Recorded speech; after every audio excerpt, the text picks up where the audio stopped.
ప్రజాభిప్రాయానికి పెద్దపీట వేస్తూ రాష్ట్రంలో పాలన కొనసాగించాలని, అధికారులు తమ పనితీరుతో ప్రజల్ని మెప్పించాలని, అప్పుడే ప్రజారంజక పాలన సాకారమవుతుందని ముఖ్యమంత్రి నారా చంద్రబాబు నాయుడు అన్నారు. ప్రభుత్వ పథకాలు, కార్యక్రమాల అమలుపై ఎప్పటికప్పుడు ప్రజాభిప్రాయ సేకరించి అందుకు తగ్గట్టు అధికారులు తమ పనితీరును మెరుగుపరుచుకోవాలని సూచించారు. సోమవారం సచివాలయంలో రియల్ టైమ్ గవర్నెన్స్ పై ముఖ్యమంత్రి నారా చంద్రబాబు నాయుడు సమీక్షించారు. ఇకపై ప్రతి సోమవారం రియల్ టైమ్ గవర్నెన్స్ పై సమీక్ష ఉంటుందన్నారు. ఉచిత ఇసుక విధానం సక్రమ అమలుకు రీచ్ల్లో సీసీ కెమెరాలు, వాహన జీపీఎస్ ద్వారా పర్యవేక్షణ జరగాలని, ఇసుక విధానంపై ఎప్పటికప్పుడు ఐవీఆర్ఎస్ ద్వారా ప్రజల నుంచి అభిప్రాయాన్ని సేకరించాలని ముఖ్యమంత్రి అధికారులకు చెప్పారు.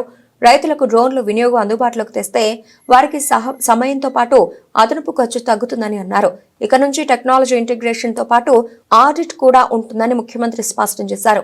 కొత్త సంవత్సరం నుంచి పాలనలో గేరు మార్చబోతున్నామని, వేగం పెంచుతామని సీఎం చంద్రబాబు అన్నారు. ఈ వేగానికి తగ్గట్టు అధికారులంతా పనిచేయాలని చెప్పారు.